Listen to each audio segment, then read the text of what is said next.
Kan teman-teman ada yang tanya sudah dimasak atau belum. Good views and good news. Saya bawa ke kantor polisi untuk minta surat pengganti. Jadi benar-benar beberapa hari ini fokus saya agak terganggu. One last exhale of a big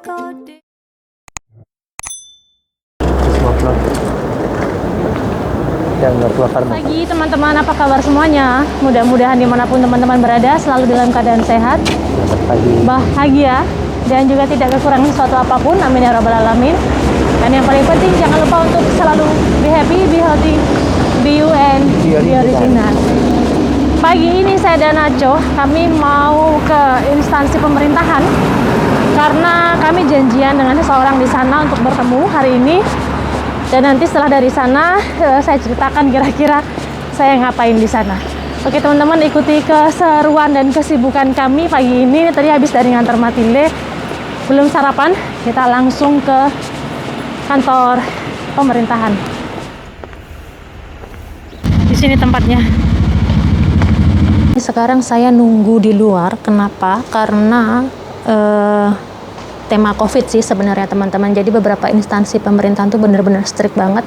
Kita walaupun yang ada keperluan berdua, kita harus satu-satu masuknya.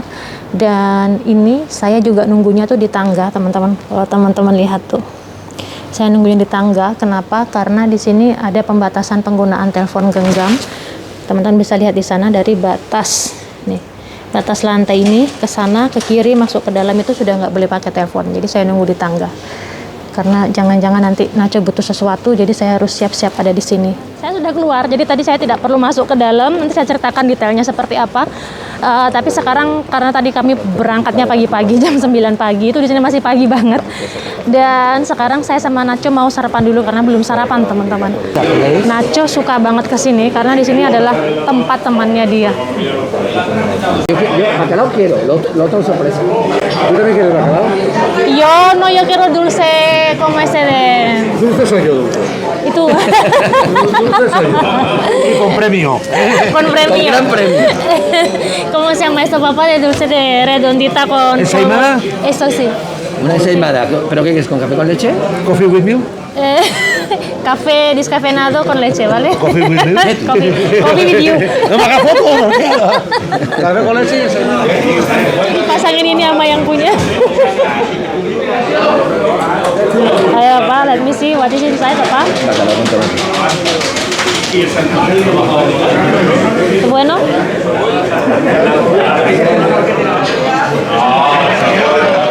Seperti biasa, kopi susu tanpa kafein.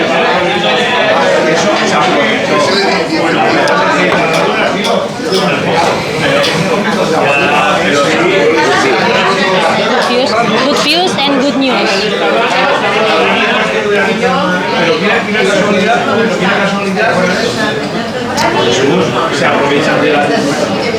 I don't order. He always give me the thing he wants. I said, subscribe to me. Jadi Nacho kalau kesini dia nggak pernah order karena nggak boleh order sama dia. Jadi cuman udah tunggu aja gitu. Jadi I'm apapun. hungry. I said, leave it to me.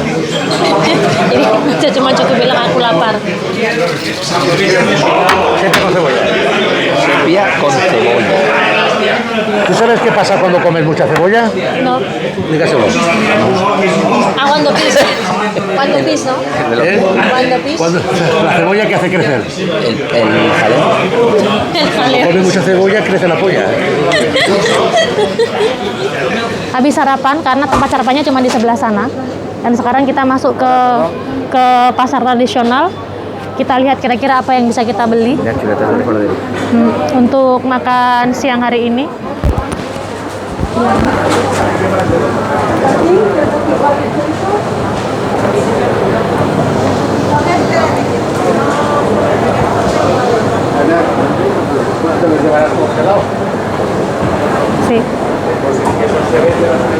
Ini aneka daging di sebelah sini.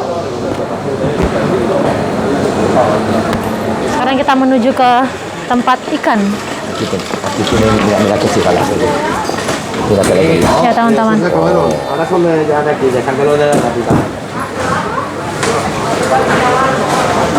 teman-teman ada yang tanya sudah dimasak atau belum, ini belum dimasak ya teman-teman. Memang warnanya berbeda, jenis udangnya macam-macam. Ini belum dimasak, masih fresh. No. Primero. Ini juga 36 euro per kilo. Yang di sebelah sini juga lihat teman-teman.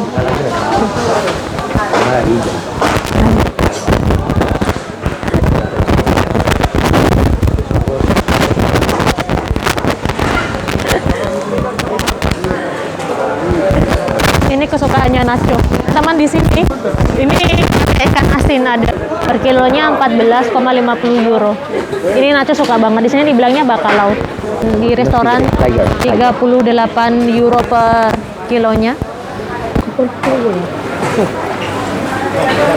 Nacho mau beli telur ikan, teman-teman. They are still alive. Teman-teman lihat ini di sini bekicot dijual, tapi bikinnya kecil-kecil di sini. The cherries. Carinya besar-besar banget. 20 euro kilo.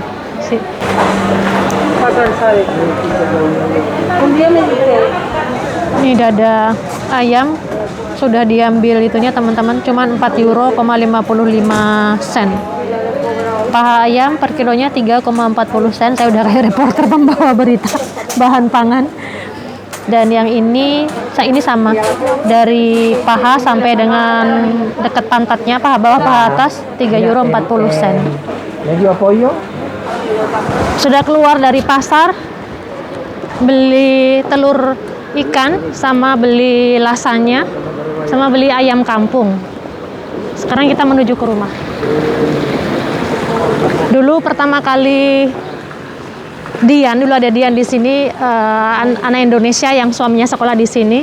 Mereka bertanya kenapa banyak sekali orang-orang tua itu duduk di taman. Karena di sini kan banyak taman-taman, banyak bangku-bangku seperti itu loh teman-teman. Dan teman itu juga ada orang duduk di sana. Kenapa gitu? Karena memang mungkin lifestyle-nya di sini begitu. Jadi kalau di sini bilangnya tomaresol atau berjemur kalau kita bilangnya. Selain itu juga mereka bertemu dengan teman-temannya, menghirup udara bebas.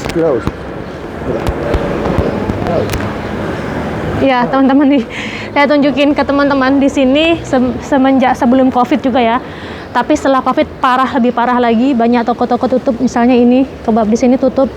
Ini tadinya toko Levi's tutup. Di sini waktu itu sepatu kalau saya nggak salah, ini juga tutup. Di sebelah sini ini toko sepatu juga tutup. Jadi efeknya kerasa banget teman-teman. Satu persatu yang nggak bisa bertahan ya teman-teman, itu pada tutup banyak banget di Castellón. Toko-toko atau usaha-usaha yang tutup. Jadi benar-benar COVID ini membuat resesi. Nacho mau balik ke Indonesia katanya. No filtering kita.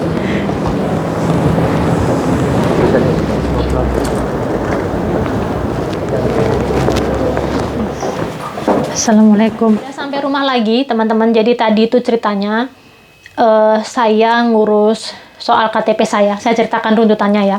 Jadi karena saya orang luar, ngurus KTP di sini, perpanjangan KTP itu susah. KTP untuk orang luar, bukan KTP asli orang sini.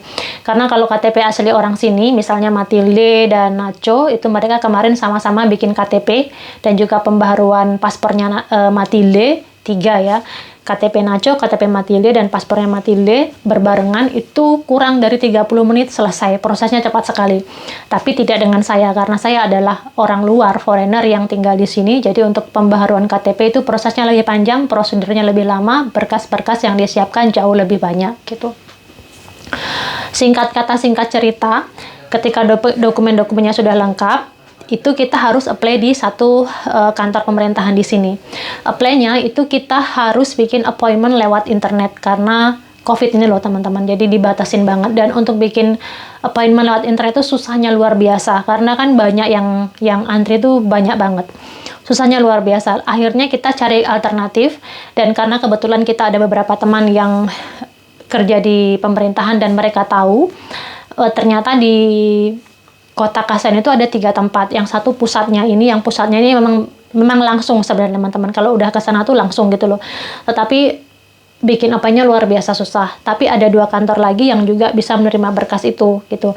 Tapi nanti 2 kantor ini akan mengirimkan berkas-berkas kita ke kantor pusat. Larinya ke pusat juga sebenarnya gitu. Cuman kan pikiran saya kalau saya sudah masukkan ke kantor sini, saya dapat bukti bahwa saya sudah submit dokumen, itu akan lebih mudah gitu loh teman-teman. Pikiran saya sama Naconya tanya gitu.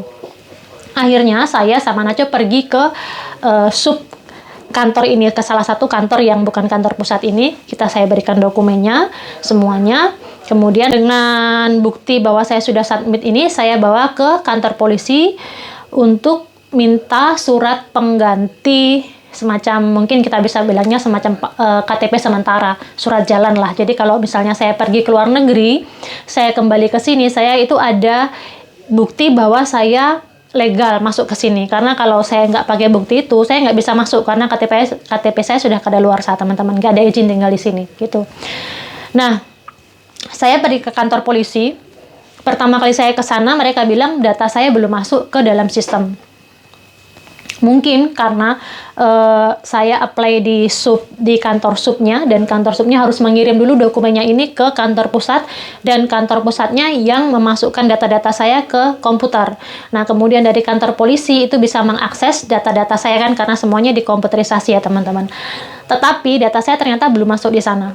Kemudian saya diminta menunggu, atau saya langsung tanya ke kantor pusat data saya kenapa belum dimasukkan gitu.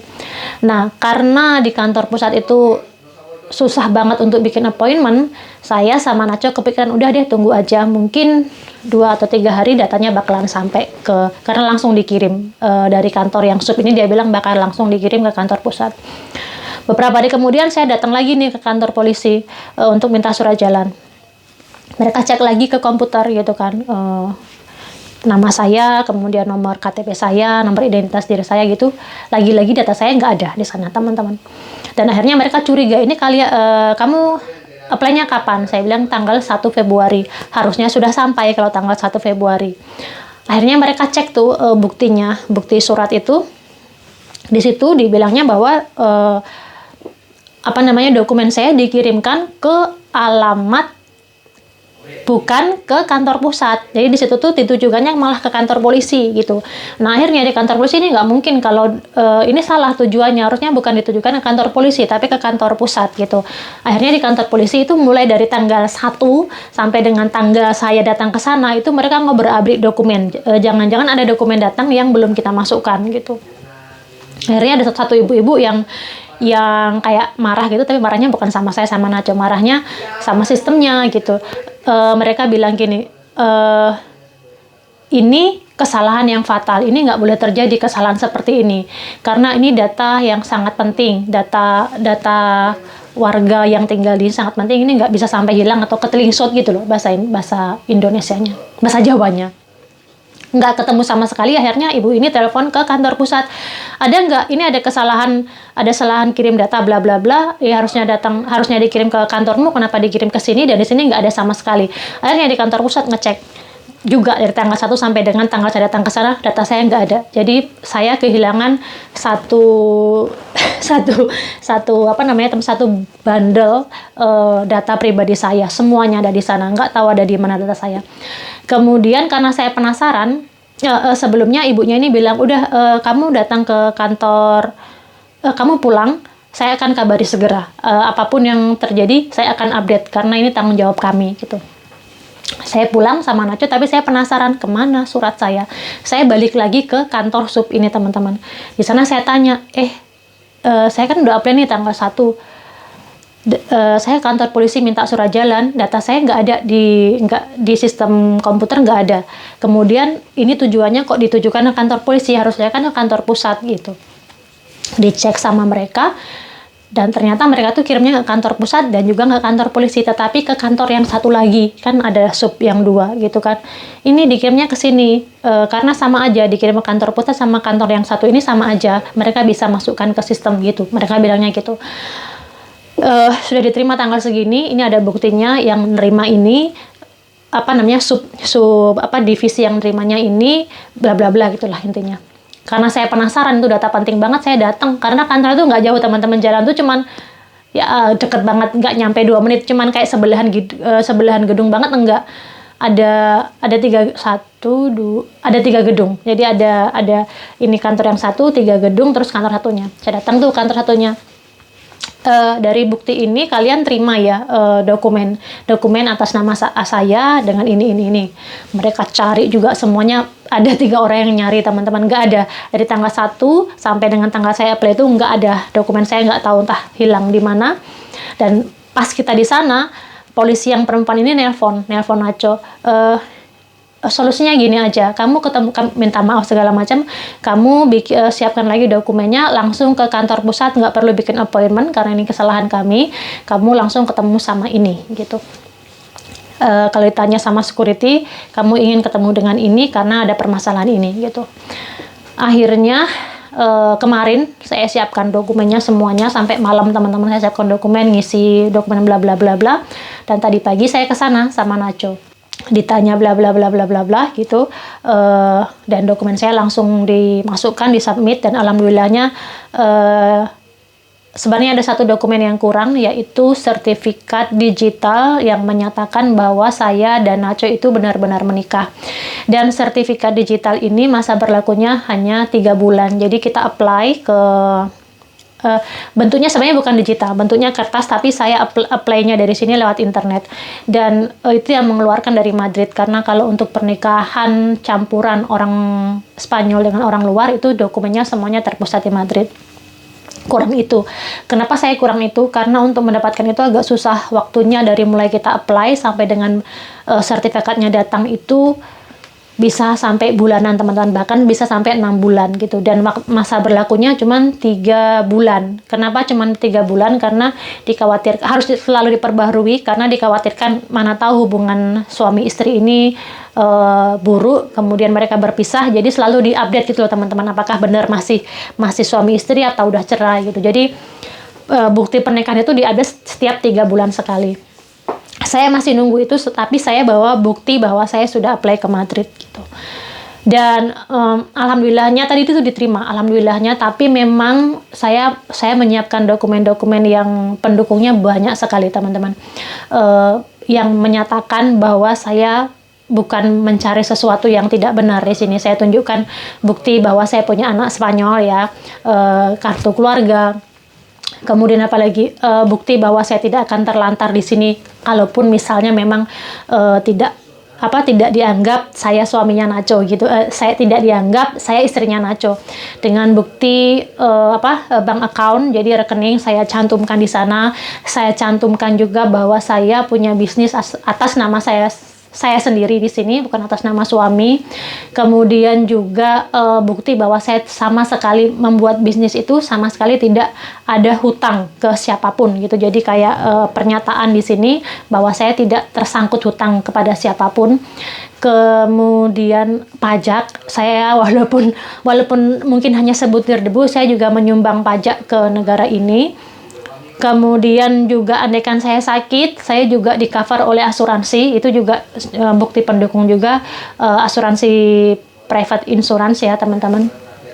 Apalagi ya, pokoknya semua yang kira-kira mendukung untuk dipercaya bahwa saya tidak ilegal gitu loh teman-teman, tidak sedang mencari KTP secara tidak benar gitulah intinya.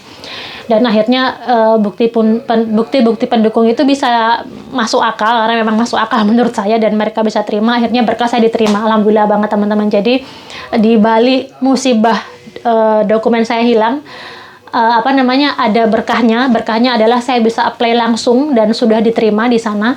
Jadi dalam beberapa hari ke depan saya akan ke kantor polisi untuk minta surat jalan agar saya bisa melakukan perjalanan kemanapun, baik di dalam negeri gitu ya, kan kadang-kadang ditanya juga teman-teman identitas diri gitu ya, atau misalnya melakukan perjalanan ke luar negeri. Dalam hal ini karena saya mau pulang ke Indonesia teman-teman, insya Allah. Jadi mudah-mudahan tinggal 1 step lagi saya ke kantor polisi untuk minta surat jalan, dan setelah itu saya sudah bisa melakukan perjalanan ke luar negeri gitu teman-teman. Jadi benar-benar beberapa hari ini fokus saya agak terganggu karena ngurusin masalah KTP ini, tapi alhamdulillah sudah kelar gitu teman-teman, alhamdulillah. Jadi cerita saya pagi ini gitu.